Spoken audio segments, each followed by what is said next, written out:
अरे पुन पुन तीर महाराज चलावा और चलिया हिरन शरीर छुपावा।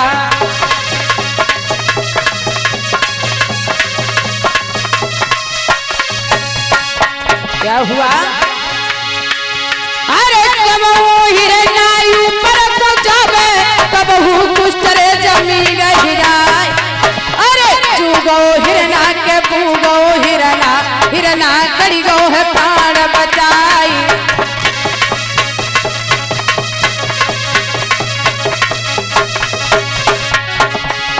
अरे लेगा खेदिया तेरे चक्कर में राज ले गो है दूरी लिवाई। अरे चुगो हिरना के पूगो हिरना हिरना कड़ी गो है प्राण बचाई।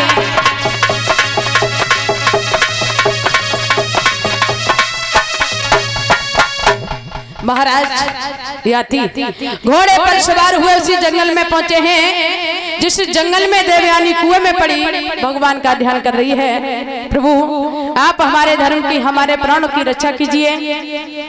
बताया है कि जब महाराज याती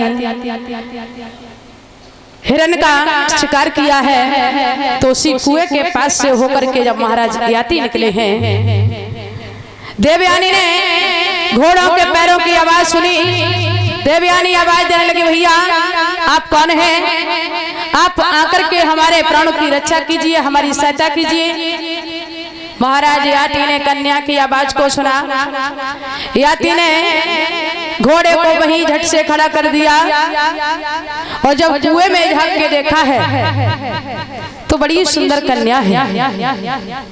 महाराज याती पूछने लगे, अरे देवी आप कौन हो? आपका नाम क्या है? आप कहाँ की रहने वाली हो?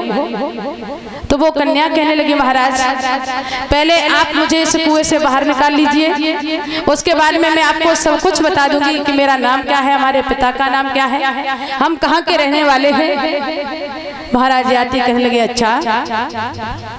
महाराज याती ने घोड़े की लगाम को लिया और कुएं में डाला है। कहा है, देवी जी आप इस लगाम को पकड़ के ऊपर आ जाइए। देवयानी ने घोड़े की लगाम को पकड़ा।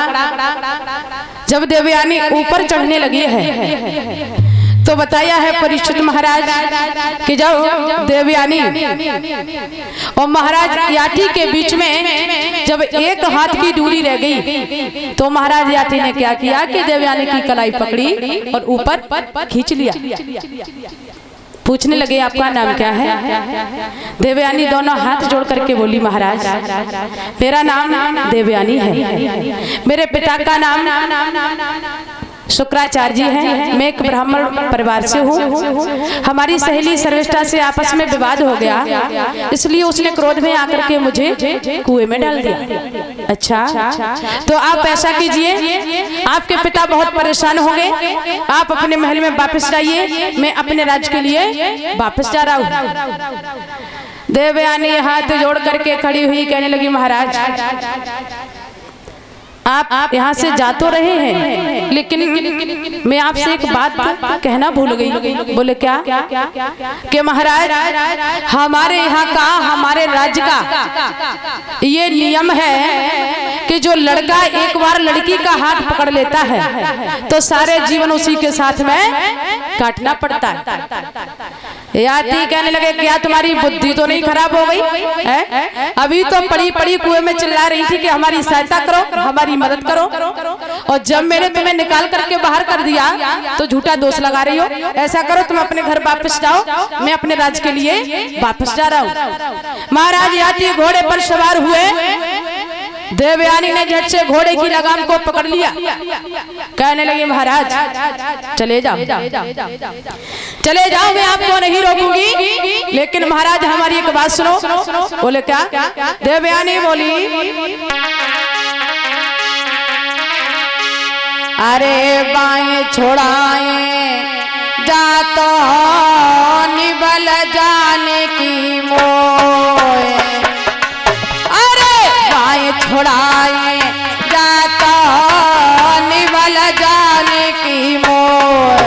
और सुनो, अरे दिल से जब कड़ी जाओगे तब जानूंगी तो,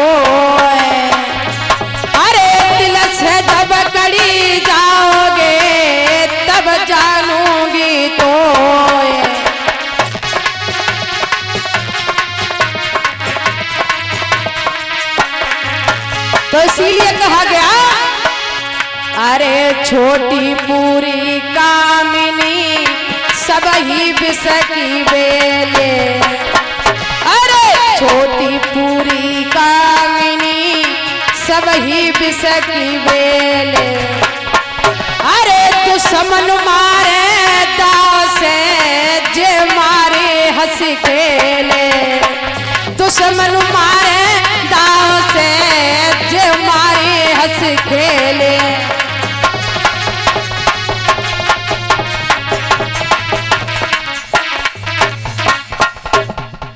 याती समझ गए हैं कि देवयानी बात को नहीं मानेगी। जब घोड़े की लगाम को पकड़ के खड़ी हो गई, देवयानी कहने लगे ऐसे नहीं जानू देंगे, पहले हमें वचन दो। महाराज याती समझ गए। महाराज याती कहने लगे चिंता मत करो, मैं आपको वचन देता हूँ कि जब भी आपकी शादी होगी, जब भी आपका विवाह होगा, तो आपका विवाह हमारे ही साथ में होगा, लेकिन अभी नहीं, समय आने पर। महाराज याती ने देवयानी को वचन दिया। वचन देने के बाद में याती तो चले गए। इधर देवयानी जब अपने राज्य में पहुंची है, शुक्राचार्य जी ने आता हुआ अपनी बेटी देवयानी को देखा, तो शुक्राचार्य जी पूछने लगे, बेटी सारी रात हो गई, सारा दिन हो गया, लेकिन अभी तक तुम कहाँ थी? तो देवयानी हाथ जोड़ करके खड़ी हुई कहने लगी, पिताजी क्या आपको मालूम नहीं था? अरे सर्विष्ठा ने आपको कुछ बताया नहीं? शुक्राचार्य जी कहने लगे, सर्विष्ठा तो कह रही थी कि कल से आपको मिली नहीं। देवयानी मुस्कुराने लगी, कहने लगी, पिताजी वो झूठ बोल गई, उसने मुझे कुएं में डाल दिया। पिताजी हमसे जरा सी भूल क्या हो गई, मैंने धोखे से उसके वस्त्रों को धारण कर लिया, तो उसने क्रोध में आकर के मुझे कुएं में डाल दिया। और पिताजी मुझे इस बात का कष्ट नहीं, इस बात का दुख नहीं है कि सर्विष्ठा ने मुझे कुएं में डाला। यदि दुख है तो सिर्फ एक बात का। बोले क्या? कि उसने आपको भिखारी बताया है। और पिताजी किसी भिखारी और भिखमंगे की औकात नहीं है किसी राजा के महल में रह सके। ऐसे राज्य में, ऐसे महल में मैं रहना नहीं चाहती हूँ जिस राज्य में हमारा और आपका कोई सम्मान न हो। शुक्राचार्य जी ने सुना। शुक्राचार्य जी कहने लगे, बेटी ये बात तो सत्य है, जिस राज्य में, जिस महल में ब्राह्मण का कोई सम्मान हो, ऐसे राज्य में